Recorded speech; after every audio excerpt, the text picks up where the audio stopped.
Hey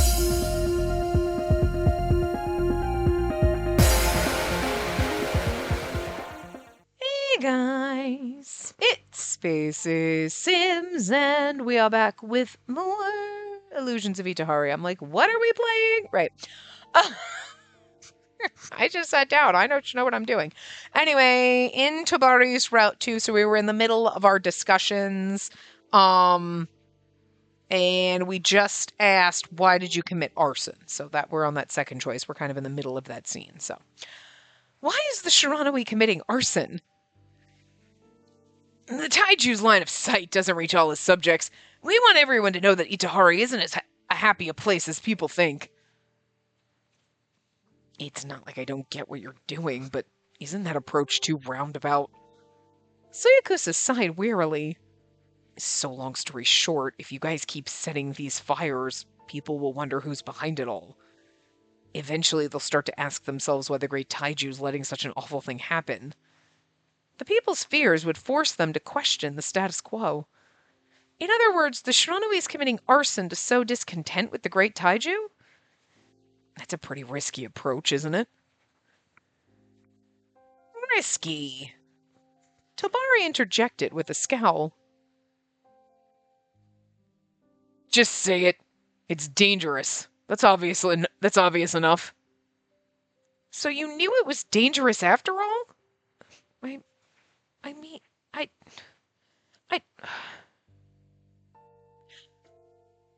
get why you'd ask that, I suppose, because somebody's kids setting fires in abandoned warehouses. So you know it's dangerous.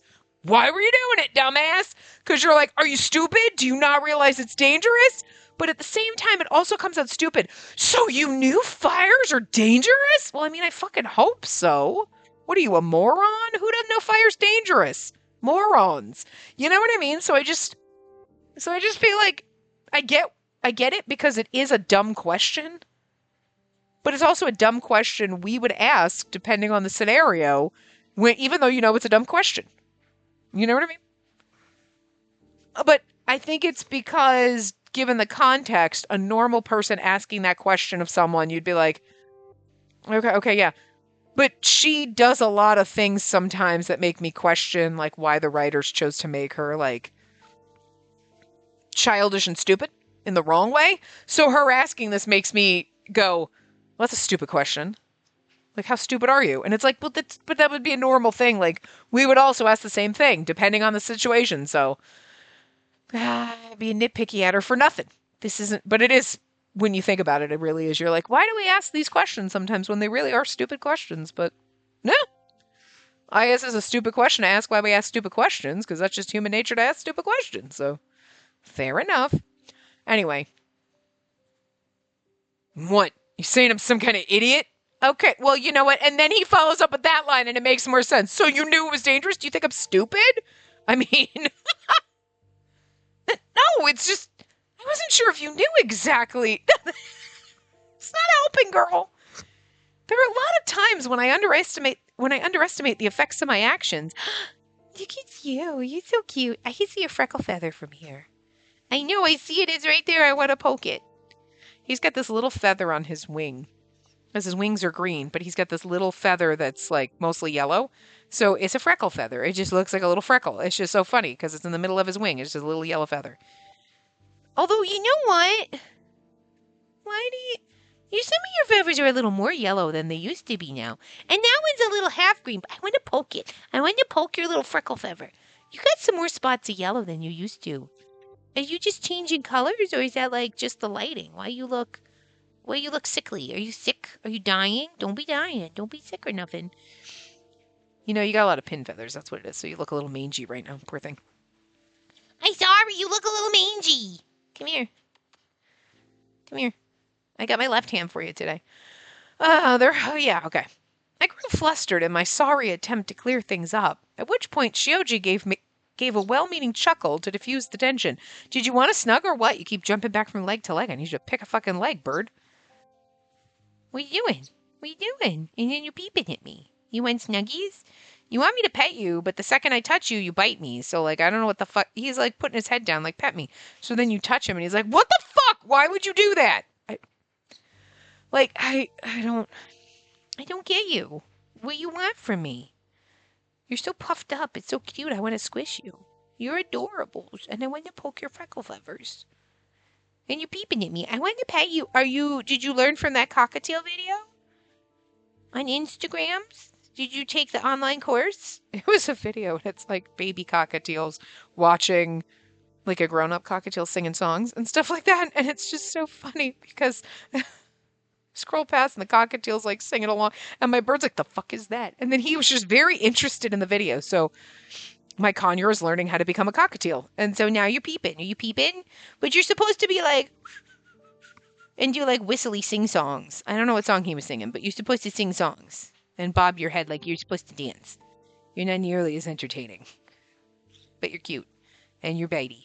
That's not a good thing, but I grew flustered in my sorry attempt to clear things up, at which point Shioji gave a well-meaning chuckle to diffuse the tension. I already read that, but Bird keeps distracting me. In our line of work, this wouldn't be the first misunderstanding we've had with a noble. Well, let's get back on track. I mean, arson is one of the most serious crimes you can commit. The fact that the Shiranoe is taking such drastic measures makes me think that you consider your actions fully justified. Well, that's the gist. Despite Suyakusa's hard questioning, Shioji smiled and nodded. It's the best way of getting attention while keeping casualties to a minimum, if done properly. Done properly? We generally only set fire to abandoned estates. So that's why... The damage is always minor. There were no fatalities and the fire was relatively contained, so it didn't seem to be a big deal. We take into account which direction the wind's blowing and take measures to ensure the fires are discovered before they get out of control. If there's a risk of the fire spreading to nearby buildings, we do what we can to help any residents who aren't able to escape in time. There he is. Oh, no, don't leave! Why did you flash that to me? Come back! God damn it! Tobari is hot, but he has never been hotter than in that CG. So that's why... We, as the Shiranoe, have our goals, but we don't intend to meaninglessly kill people for them. There was one last thing I wanted to ask you. What is it? I guess we ask about... What about the Berserker? About the Berserker... Your assumption was correct. He was a member of the Shiranoe. You said you saw him before the incident, right? I did. He seemed like a normal person then. Could you tell us more about the Berserkers? Tabari explained a little, but I feel like there's more to it than that. Shioji looked at Tobari, who only scoffed. They already know all about us. What's the harm in telling them about the Berserkers? That may be, but... Well, fine. Shioji gave a resigned shrug and gave us the details with a bitter smile. Around these parts, people who lose their minds and start attacking others have come to be called berserkers.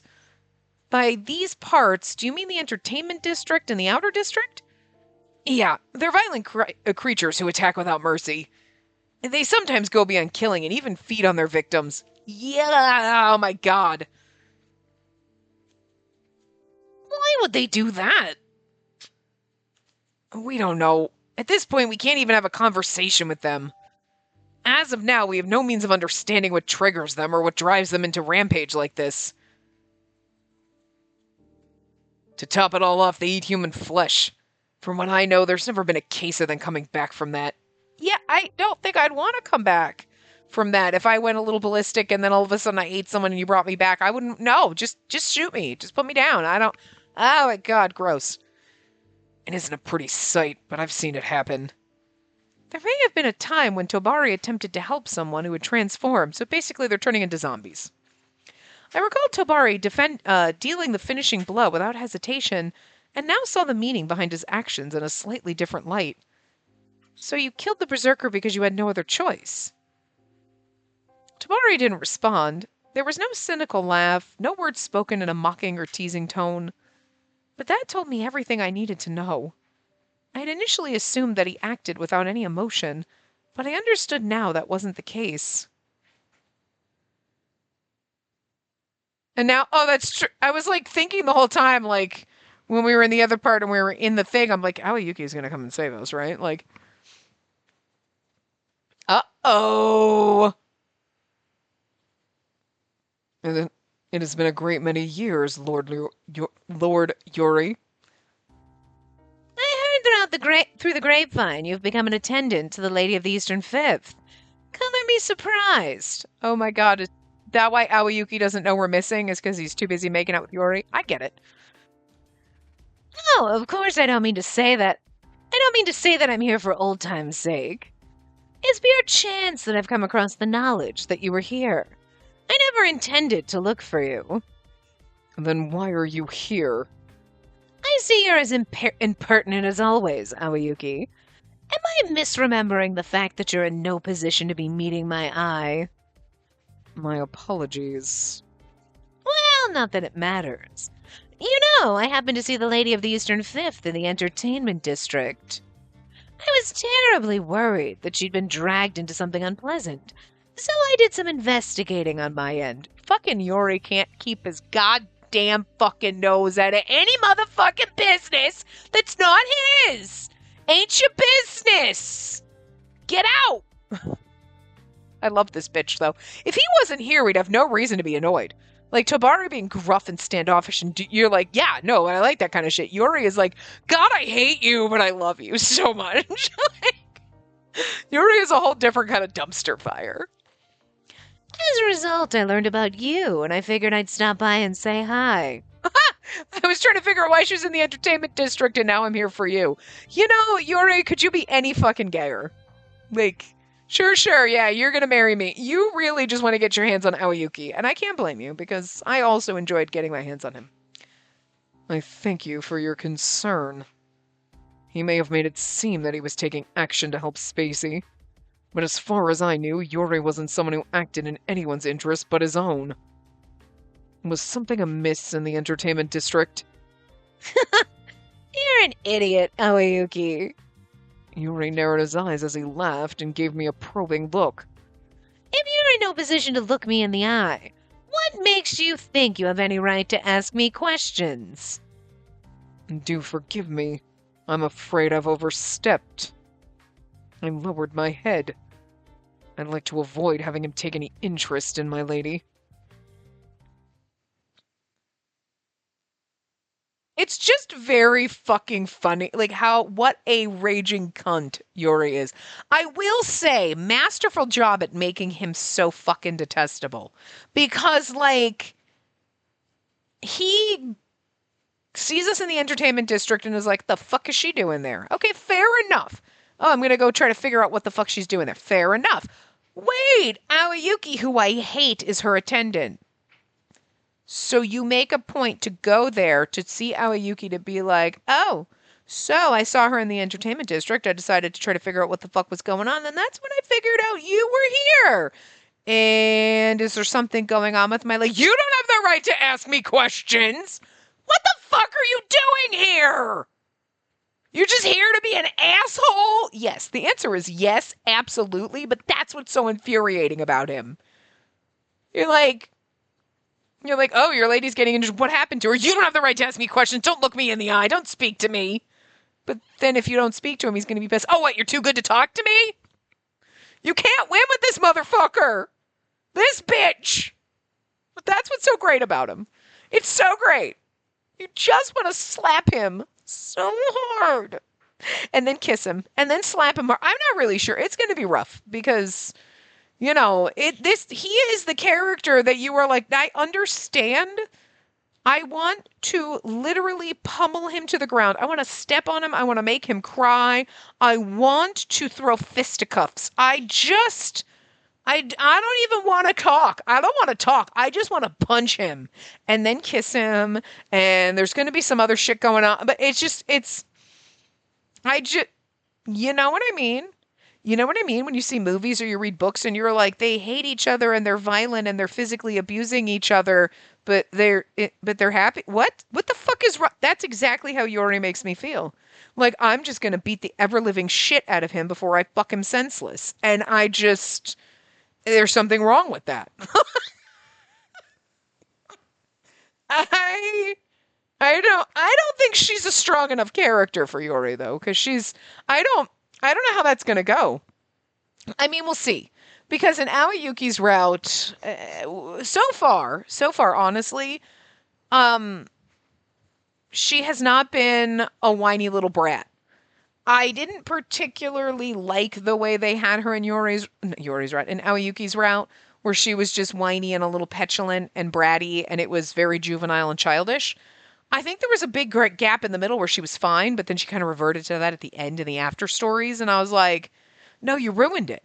You ruined it because in the beginning she seemed a little childish. Well, but because they kept talking about how she was a child, she was such a child, and she was childish and all this stuff, and they kept harping on it, which was annoying as fuck. And then I realized that I am too, so I get it. I get the hypocrisy here. Um, but then she kind of changed, and then she would like, yeah, she's a little naive and innocent. Sure, fine.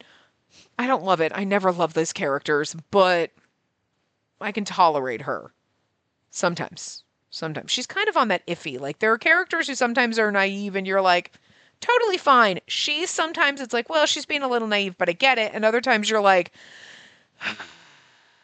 no. So I'm still kind of in the middle with her. Like sometimes I think she's going great, and I'm like, no, she's doing great. I like her now. And then she reverts back into the oh Jesus category, you know. So I don't know. Um, but in the middle of Aoyuki's route and everything, like she was doing better. She wasn't as childish and whiny. And then going back to that, and it wasn't done in a like, oh, I'm gonna make you do this for me, like where it's sexy. She was literally just being childish, and it was creepy, and I don't like that. So I wonder if they're going to do like in some other games where like your personality is slightly different because you adapt and grow with the love interest you're in. So, okay. Because I'm just thinking what we know of her now and how naive and innocent and slightly derpy, okay? Sometimes in a good way, sometimes in a bad way, that she is. Yuri just does not. I don't know how that's going to work. Like, I don't think she's strong enough to handle a man that's this motherfucking messed up. You know? Tobari is gruff and angry, but you know he's a fucking marshmallow. So she's just gonna look at him with her fucking saucer eyes and he's gonna fucking melt and it's just done, you know? Yuri, though, is gonna like torture you. You gotta deal, I don't know. You gotta be able to, well, you gotta be able to smack your husband around a little bit when he's Yuri, is all I'm saying. You know, because I don't know how he's going to change. I don't know. I think he's always going to be a little, like, abrasive, which I am here for, but I don't know if she can handle it. So, but anyway, it's going to be interesting. We finished asking all of our questions, but before we wrapped up, Shioji shared one more detail. And this isn't public knowledge, but it's actually quite easy to travel between Itehari and the Abyss while avoiding the Kurozuru. Really? Well, we're gonna need that because Yuri is a twat. They may guard the main passages, but there are secret paths even they don't know about. Which is kind of funny. There are occasionally cases of people coming up to Itehari to seek work, or rather, to conduct business through trade. That said, the residents of the Abyss don't tend to stay here long. If they're discovered, they can probably expect a punishment worse than a labor camp sentence. Which is why they tend to gather here in the entertainment district. And they can escape the watchful eye of the Ryue here. The entertainment district was, in some ways, completely autonomous, and as I was now well aware, it was currently under none other than Tobari's jurisdiction. In other words, you're pretty lenient when deciding who to take in, right? The entertainment district's always been a place for those whose records aren't squeaky clean. Don't make me out to be some kind of bleeding heart. He's like, don't make me out to be nice. I'm not nice. And it's like, yes, you are. You're the softest little dandelion. Oh, look at our little marshmallow. You're so squishy on the inside, it hurts. You don't have to be like that. Isn't it because you've supported it that it's still possible today? Okay, I just couldn't read for a second. Hey. Tobari frowned, clearly unhappy, to which I responded, you're so cute. Are you upset? You're amazing! Can we just, like, are you upset? I feel like, oh, are you mad? But, like, I don't want to read the room. I feel like saying, are you upset is reading the room, and I just don't want to. Now I just want to be a little derpy. This is where I want to lean into it, because I want to be like, you're amazing! Just because me, I know that he's a mad about it, and you're like, but you're amazing. You're so cute. Look at my little marshmallow. And it's just gonna, it might short circuit because it's gonna make him mad. It's gonna annoy him, and he's gonna get a little pissier, and it's kind of adorable when he's pissy, so. I like that she can't read a room. And we got his affection up. Look, he's so mad. It's so cute. Please don't take this the wrong way, but I think you're amazing. Look at him. He's so mad about it. Little mad cat. What? And now, wait, no, but now look, now he's softened. He's like, wait, what? Oh, he was so mad at us, and now he's like, look at you, my soft little squishy boo. This is so cute. This would get me killed. This man would kill me. Listen, this is how I die in an Otome game, is because I'd meet someone like Tobari and be like, you're so cute, you're like a little marshmallow, and they would stab me, but you know what, I'd die happy. When I leaned forward excitedly, Tobari gave me a look of suspicion. At first, well, based on my first impression of you, I thought you were really unfriendly. You're so cold and blunt when you talk to people, and you always have that angry look on your face. But it turns out you're not just some scary guy, and do you have a screw loose? What? No, I'm being serious. After all we've learned, I can see just how hard you work as head of the entertainment district. I really like people like you, Tobari.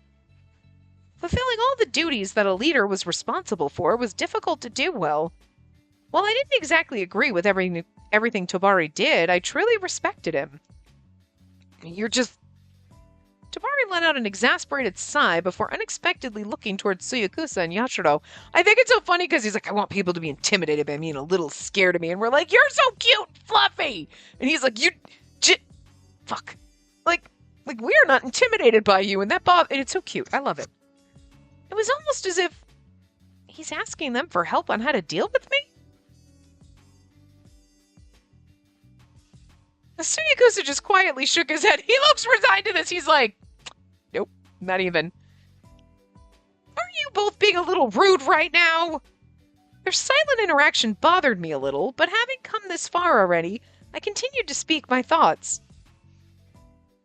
When you shot that person, the berserker, I was afraid of you, to be honest. I'm sorry for not understanding the situation. I know now that you had your reasons for doing what you did. Huh?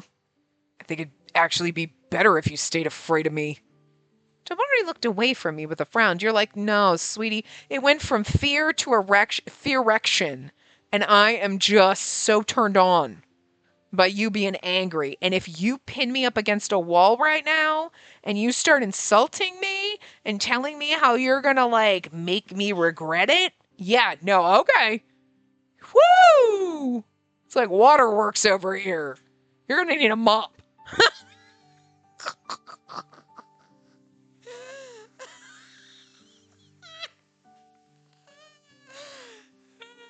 How I managed to get through. It's been a rough day, y'all. Tabari looked away from me with a frown. He might have been a berserker, but that doesn't change the fact that I killed someone. But by doing so, you saved my life. Also, you saved my life, and God knows, oh yeah, no, oh look at that. What are you doing? Why, you can't click the buttons, bird. I've been holding, he's been sitting on my lap and preening himself, and I have my left hand down here. And then I kind of have my right hand, like, against my chest, whatever, with my remote in it, clicking my button. And he just decided, I want to snuggle on your chest. So he's trying to climb over the fucking remote. He's like, get this fucking thing out of my way so I can climb up and snuggle in your arms. Like, yeah, and then you want to keep biting the remote. You can't. So I'll take the remote away. You can have my right hand, but now I got to be left-handed. But that's okay, because actually then I can click and use our guides on the left side, so it's easier. Anyway, if you care at all what happens to you, don't pass through the archway again. You could have been nicer about it, but I actually think you've been pretty considerate ever since our first interaction. Because you were concerned about me. I love the fact that it's true and she's picking. See, but like this. Now she's being good. She's being normal. Like, okay, she might still be a little naive and derpy, but again, we're used to that.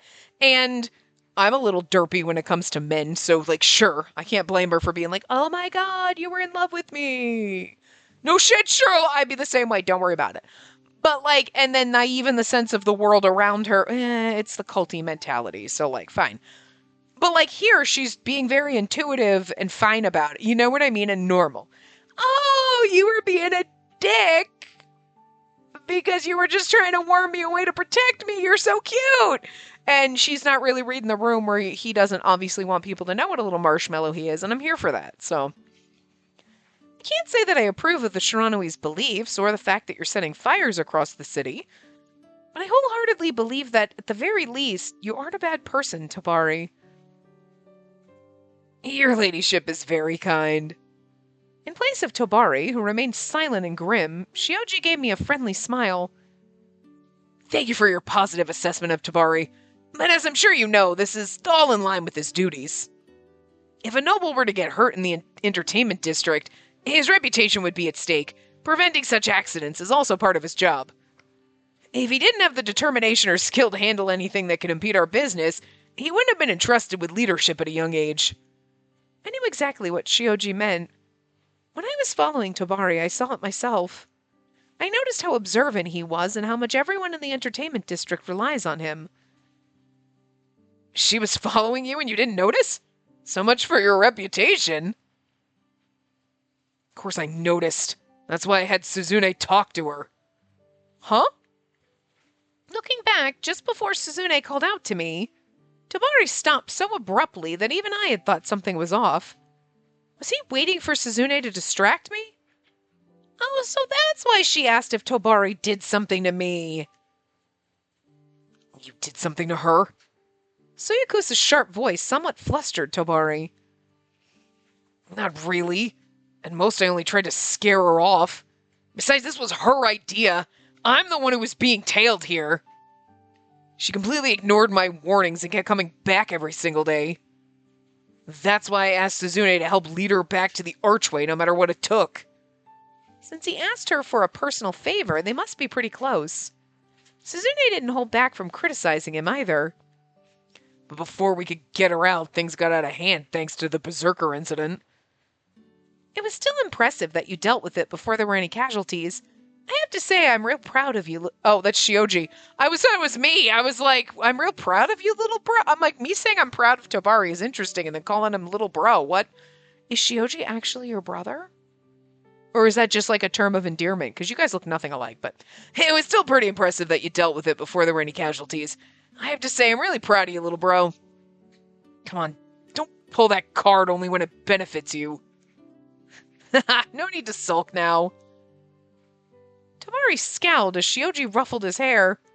Surprisingly, Tabari didn't push him off and instead let Shioji do as he pleased, all the while looking annoyed. But this is adorable. Tabari reminds me of a cat. Yeah, very angry, pissy cat. But still adorable.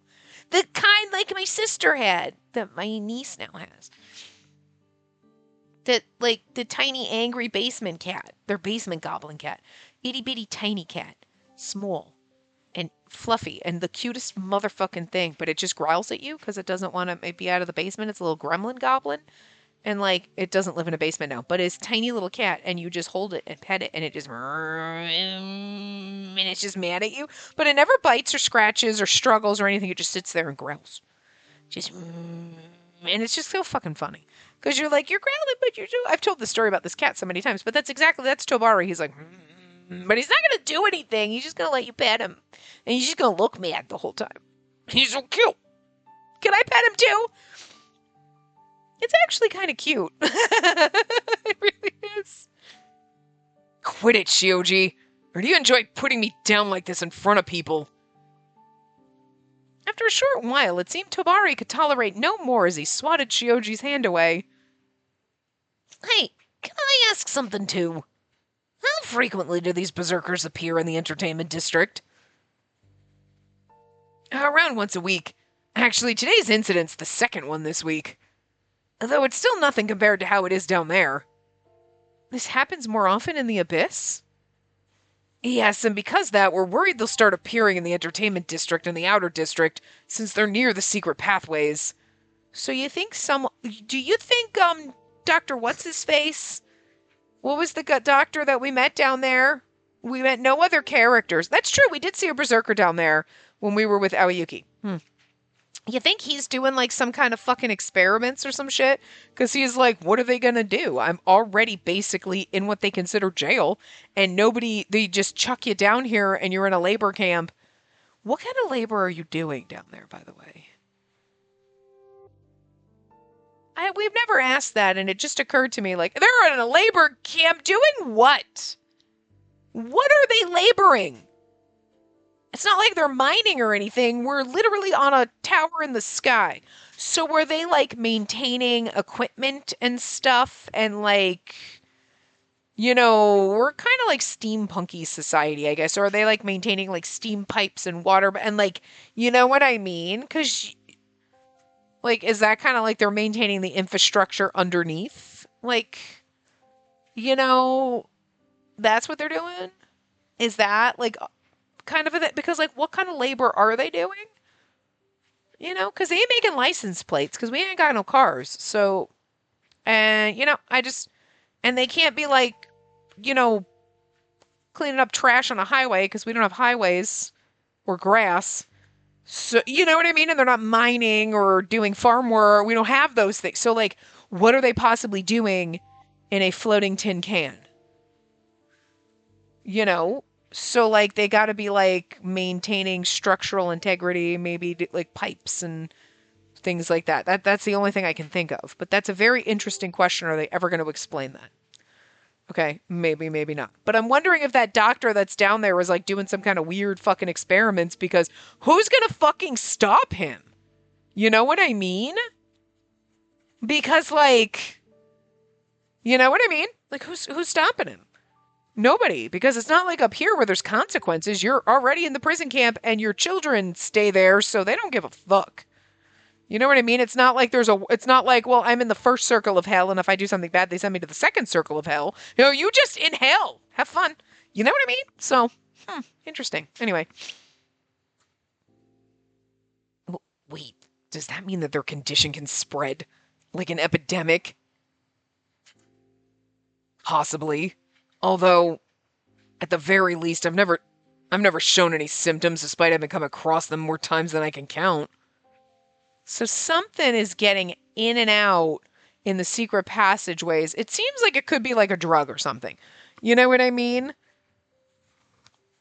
And then perhaps, like wherever these exits and entrances are, you can even have secret dealings in these secret passageways. So, I mean, that was my first thought too, is it some kind of drug that's causing him to do this? But it could be something that, it's some kind of drug or whatever, but then they take it too many times and then they lose their fucking marbles. Whatever, but. So even if it's a disease, it doesn't seem to spread through the air just by being close to it. Okay. You could probably find out more by investigating the Abyss, but I certainly don't recommend it. The Abyss has its own unique illnesses on top of that. The environment's nowhere near as clean as Itehari's. Do the Ryui and the Kurozuru know about the Berserkers? Pretty sure they do. Yet naturally they've done nothing at all to help. Sleeping it all under the rug, huh? Yashiro nodded in understanding at Tovari's cold response. I bet the Abyss is nothing more than a sewer to the ruling class of Itehari. Yeah. A place to shove away everything they don't want to see, so that the people above can maintain their pristine image. I mean, yes. It's, Yeah. I don't even think there are even any Conry officials assigned to oversee the Abyss. Exactly, so you don't know what's going on down there.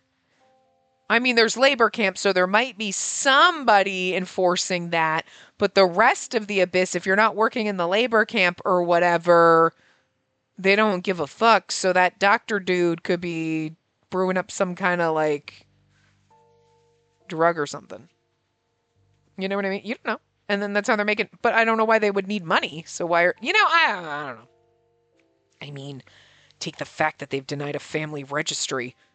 They're denied a family registry. Basically says they're not citizens of Itehari, so why would the government care what happens to them? That's just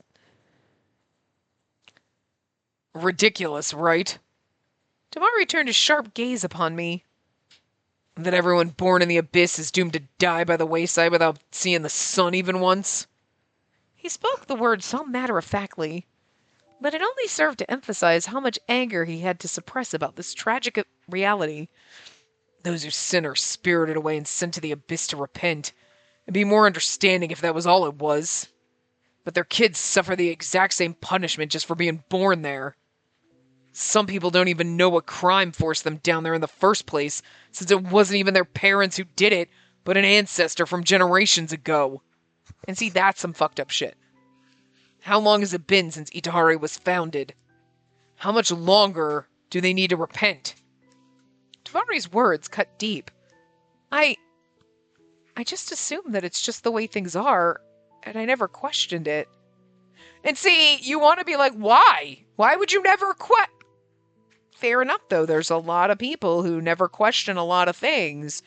Or there's a lot of things you don't question until someone goes, yeah, but why? Until someone else forces you to question it. And you're like,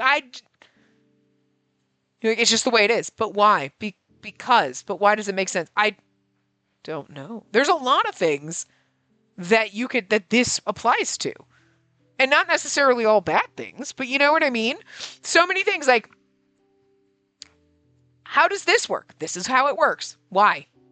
And I don't mean like science where it's facts. It's like the way your governments work or the way like hierarchies work or anything. Like, why do you have a king? Oh, it's just the way this happened and then we have a king. But why do you still do that? Well, I don't know. You know what I mean? Like all the different systems of government, they're all different. Why do you do that one? Because we do. But why? Because that's the way it is. You know what I mean? It's just kind of like, but why? I mean, I'm sure there's reasons for it, but most of us are like, I don't know, that's just the way shit is. And even if it's stupid as fuck, it's really hard for, like, the lowly peons on the bottom to change that shit. So she is not a lowly peon, but it's like, this is the way Itehari is. Okay, it's the status quo. It is the way it is until someone goes, but why? Why do we do this? Well, because, that's actually a good point. Like, how long does somebody have to repent for the sins of their great-great-great-great-great-great-great-great-great-grandfather? Does that not seem to? And you're like, we're questioning the cult mentality. Okay? Why do we drink Kool-Aid to get on the back of a comet? How is that going to help it? Like, but like, But it's fair enough that she never questioned it, because that's the cult mentality here, I know the laws of Itehari well, but I never stopped to think about the meaning behind them.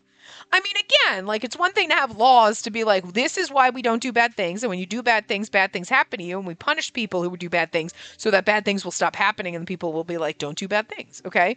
But this, okay, you did something wrong, you got thrown into the abyss, but why does your whole family get spirited away? You know what I mean? Because it seems like it might not be... Like, think about that mansion that he burned down, right, before he rescued that kid. It's abandoned because there was a spiriting away. Now, we know when Yuri did shit, he's the only one that got sent to the abyss. But if you're a lower level family, does your whole family get spirited away? Because you did something wrong? Because sometimes they make it sound like that's possible. Now, I don't know if they've ever said yes or no to that. I can't remember, because we get a lot of weird facts going on in this game, and this world is bonkers as fuck. And then again, sometimes the logic does not logic. The math ain't mathin'. So I don't know if they ever said that straight out. We saw it didn't happen with Yuri, but his family's so fucking high up. But like, say Tobari's got a brother and a sister and a mom and a kid. There's, and then he does something wrong. Does his whole family get swept under the fucking rug? Like, fuck them all? Or is only Tobari? You know what I mean?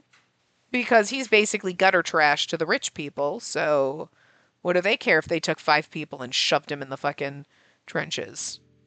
You know? And again, Tobari's down there, falls in love, gets married, whatever. I'm sure there's no marriage, but whatever. Ends up with 5 kids. Why does his 5 kids have to, like, be, and then his grandkids and his great-grandkid, why are they penalized for what he did? And nobody can answer that. We're like, it's just the way it is. But why? But why? But why? You know? Anyway. My voice shook. I mean, again, there's a reason to have laws and punish people who do bad things. But why are you punishing the kids of the people who do the bad things? Or the family of the people who did bad things?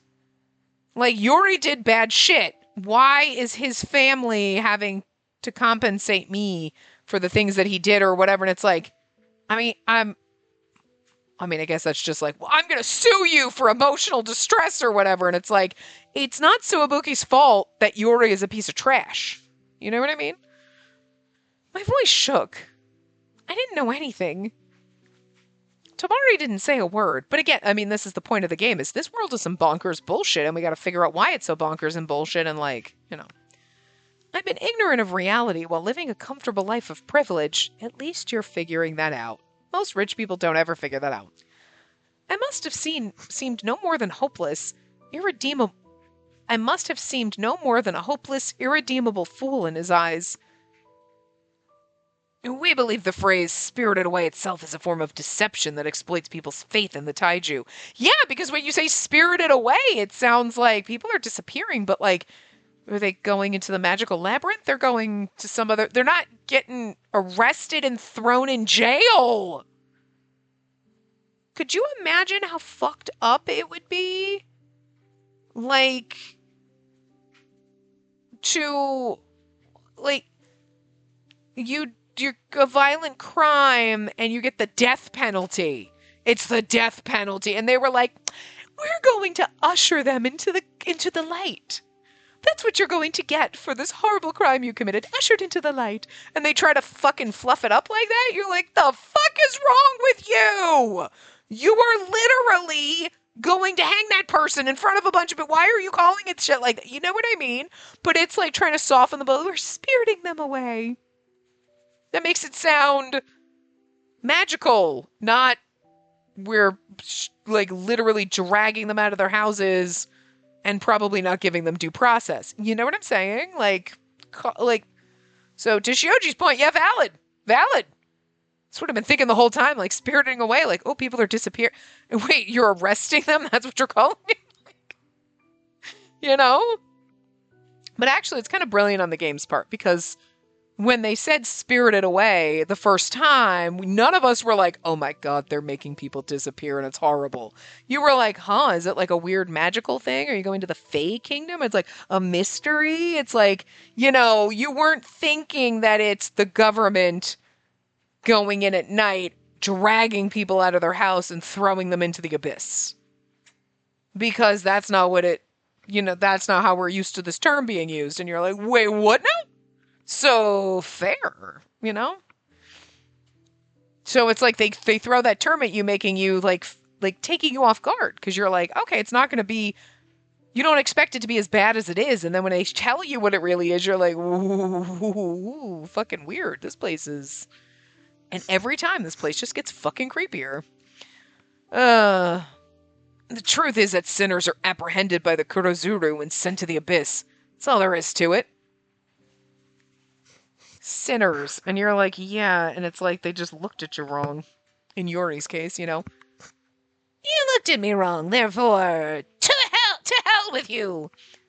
Oh, I see. It definitely has a misleading ring to it, since that makes it sound like there are mystical powers at play, right? That's probably what they were going for. It's propaganda that supports the idea that Itehari's protection relies on the Taiju's powers. I'd even say it's the Ryuei's job to enforce it. Propaganda, the advertisement of misleading principles and ideologies for political motives. The spread of such information can effectively manipulate the beliefs of a general populace. We got a lot of that going on. Everything I thought I knew was being challenged in a single conversation. Itehari's treated the abyss as nothing more than a trash heap. As long as the Taiju's in power, the situation Itahari's current system won't change. And the poor thing is we know Hiragi knows nothing really. I don't think well, it's not that he doesn't know, because I feel like he has to know that, like, okay, people are, like, in general.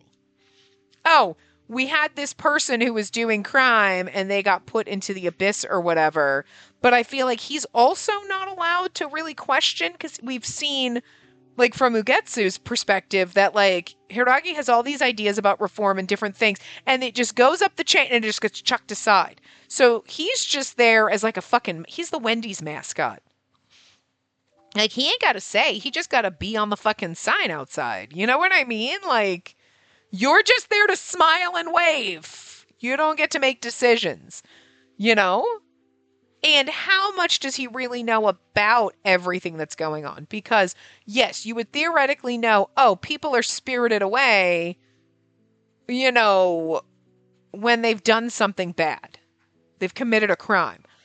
But looking at Yori the wrong way is not a crime, and yet you'd get spirited away. I accidentally hit my button. I am sorry, I did not mean to do that. You know what I mean? As opposed to, like, okay, Tobari's lighting shit on fire. Like, you know what I mean? Lighting arson. He's actually committing a crime. Aoyuki met Yori's eyes, and Yori's, those are both crimes, and they're both going. How much does Hiragi know about how badly the system is being abused by the rich elite? You know what I mean? I'm gonna guess not much, because they never let that man leave the sanctum. So anyway, and that's why you're anti-taiju. So Yakuza muttered, having fully grasped their motives. However, Yashiro still seemed bothered by something. As I'm hearing all this, I've been wondering, is there any particular reason you two are bending over backwards for the citizens of the Abyss? We can't say there isn't, but there's no need to get into it now. Ooh, good, another mystery to solve later. Right, Tobari? Shioji looked over at Tobari as if to confirm. After a momentary silence, Tobari sighed. Is he going to tell us now? Even if it doesn't amount to much in the end, I just want to make the world an easier place to live for everyone. Oh, he's so adorable. Despite his ambiguous answer, there was a strong determination in his eyes. I vividly remembered that there was something about Tobari that captivated me when I first saw him. It dawned upon me now that this was the same brilliance that had taken my breath away that night. Are we going to see that CG again? No. Damn. You sure took your time today. When I returned home, I was immediately caught by Aoyuki, who was waiting at the door. Well, I mean, yeah, we were investigating, and then I was almost attacked, and then I was thrown in prison, and then we were meeting with the rebel group, and a nice little chat. You know, just normal Tuesday shit. Oh, well, I bumped into Yashiro and Suyakusa at some point, so when I tried keeping my answer as vague as possible, he let out a long sigh. If it ever gets too much for you to handle alone, let me know. You're not going to ask me about it? Aoyuki had always seen through my lies. He definitely knew that I'd been visiting the entertainment district every day. I'm not so insensitive that I'd interrogate my mistress when she's clearly depressed. How about food? Have you had dinner already? No, not yet. I'll prepare something right away. I'll go ahead and wait in the living room. That's right, I forgot we didn't tell him we went to the entertainment district, so we can't really talk about the berserker in the cage. The Berserker in the Cage. That's an interesting, spicy novel for you. Aoyuki's unchanging kindness warmed my heart. I actually do feel a little better now. I sank into the living room sofa and waited for Aoyuki. The same few thoughts continued to repeat in my mind, perhaps due to my fatigue from the events of the day. To think the city where I've lived so comfortably has a dark side I never knew. Under all the prosperity and abundance are people suffering horribly. I mean, I feel like every city's got a dark side that you don't know about, and there's a reason that certain things are not meant to be known. I mean, not necessarily like the Abyss type of a thing, but you know there's always a dark, seedy underbelly. You know, you got some, like, there's probably, like, some drug dealers around the corner, or, like, some kind of, like, you know, whatever. Like, there's always something like that going on somewhere, you know? It ain't all wholesome and clean everywhere you go. So, like, you're going to see, this is a really nice city. You know, there's probably a back alley where there's some kind of drug deal going down. So, I mean, to be fair, and I don't want to know about that. I mind my business. And that ain't it. So I ain't going to mind it. This is different, though. We got dragged into it. After our discussion, Shioji told us one last thing before we left. In cases like these, we usually have to silence you on the spot. Tabari's essential to both the entertainment district and the Shiranui. We can't afford to have anything traced back to him. To the Shiranui too? Shioji blinked a few times before responding. He's like, blink, blink, blink. He's like, oh fuck, I just spilled the beans. Yes, he is the leader of the Shiranui after all. Well, if you think about it, it makes sense that he's the head of the entertainment district would also lead their vigilante group. I mean, yeah, I feel like her being shocked is kind of dumb. I mean, being like, what? Makes sense. I already had assumed he was relatively high up on the Shiranui ladder, so it wasn't surprising to have my suspicions confirmed. Are you sure? Because you were shocked. No matter how unsatisfied one is with the Ryue, openly going against the Taiju is a completely different story. Despite that, there are probably quite a few people who still chose to follow and support Tabari. While he may have a cold and unfriendly attitude, I could still see that he had some charismatic traits that inspired others. So, what do we need to do for you to let us for you guys to let us go? How about that? I've decided to help the Shiranui as part of our deal. You decided? Yashiro, do you agree with their anti-Taiju sentiments? Is it something you remember from your past? Unfortunately, I still don't remember anything. But that's why I figured I'd try to negotiate something that could benefit both parties. Like what? I can't say. Because, what's the word? Confidentiality. He's like, because then I would have to admit that I'm from the outside world and have been lying to you about the memory thing. That's how he probably told Tabari. That is the word, but I can definitely be of use to them, and I want them to lend me a hand too. And that's why we decided to work together. Pretty standard as far as negotiations go. I mean, he is here to investigate, and what's a better way to investigate than with a secret society?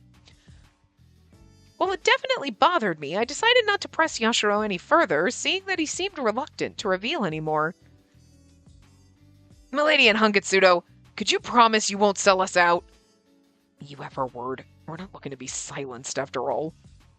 Besides, even if we were to tell the Kurozuru about Shiranui's plans, they'd assume we're part of the group and suspect us too. With Spacey being a noble, it'd lead to scandal involving her entire family. I wouldn't want people digging into my life either. Then they would know you're related to the Great Taiju. Because you look exactly like him, so fight me. There's no way you're not. There's no way we're not going to come down to the fact that somehow you're related to him. Or like you were in line to be a Taiju too. It's like a family thing. But like Hiragi got it and whatever. Because how did you end up in the sanctum at the end of Aoyuki's? You're just there and like nobody explained that. And the fact that you both have the same hair and eye color and everybody else is always a little bit different. Like, let's be honest. So they made you identical. For God's sakes, Yuri and Suwabuki are related. They're actually brothers and they look nothing the fuck alike. So you're trying to tell me two totally unrelated dudes have the exact same hair and eye color? Get fucked. Nuh-uh. Bullshit. They have to be fucking related. They did that on purpose. Shioji deliberated to himself silently. Tamari also didn't say a word, but his expression was impossible to read. In any case, if Milady suddenly disappears, wouldn't that put all of you in pretty hot water? She's been seen walking to and from the entertainment district every day, and not just by its residents. Plenty of people have taken notice of her comings and goings. Really? Really. A noble disappearing in the entertainment district gives the Kurozuru the perfect excuse to get involved.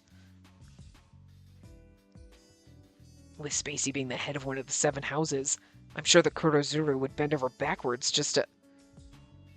Huh? Tabari interrupted us, clearly alarmed by what he heard. He didn't know. You're from the 7 houses? I am? You gotta be kidding me. You're telling me a noble woman from the 7 houses would just come and go to the entertainment district unattended? He's like, what are you, a moron? What Well, it's the truth. What's so wrong with that? It's nothing to get worked up about. I think Tobari and Aoyuki will end up being good friends. I'm happy for them. I love our Labradoodle. He's ridiculous. I mean, they have similar views, but good friends? Really? I ignored Suyakusa and Yashiro's conversation and faced Tobari. Anyway, you're one to talk. As leader, your well-being's crucial, right? Despite that, you stayed at the scene of the fire. I have to say, that seems pretty impulsive to me. My situation is different. Being a leader doesn't mean I should leave all the work to the rest of the group. It's the same for me. I was the one who wanted to investigate things, so I can't just have other people do the work for me. Is that so? I guess it's the same then. I think. No, I don't think it is at all. Me neither. Okay then, let's get back on track, alright? I could hear a hint of fatigue in Shioji's voice as he put a stop to our little debate. We'll assign someone to keep an eye on you guys. It'd be a real problem if you were to run off to the Kurozuru as soon as you were free to go. Oh, great! We're not going to, but you know Yuri's gonna pester us and they're gonna be like, why are you talking to him? And you'll be like, he won't leave me alone, he's such a twat! If we see anything that warrants our suspicion, we'll deal with you accordingly. That said, we want to avoid hurting anyone if we can, so please behave yourselves. Is that clear?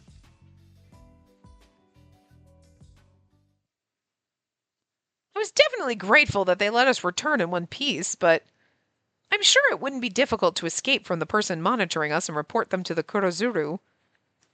I still hadn't quite decided what I wanted to do and struggled to collect my thoughts. Oh, that smells great! The delicious aroma interrupted my thoughts, and I found myself straightening up where I sat. Aoyuki had entered with my meal and quickly set everything down on the table in front of me. Fried eggplant and dashi broth, omelet with sakura shrimp, and soup with shrimp cakes. You made all of my favorites! Aoyuki gave a small smile upon seeing my reaction, and it's actually kind of adorable knowing that he practices so motherfucking hard because he really can't fucking cook. By the way, I noticed that you're missing a hair accessory. Do you know what happened to it? Oh, I patted all over my head to check. You're right, I must have dropped it somewhere. Oh, I really liked that one. Oh, Tobari's gonna bring it back to us. I know I said I wouldn't interrogate you, but let me ask you this. As I sat there dejectedly, Aoyuki looked at me with a grave expression. Also, Tobari didn't when we got the ropes taken off and he didn't soothe my chafed wrists, and that's disappointing. We missed out. Spacey, you haven't been dragged into anything strange, right? Do you count a jail cell strange?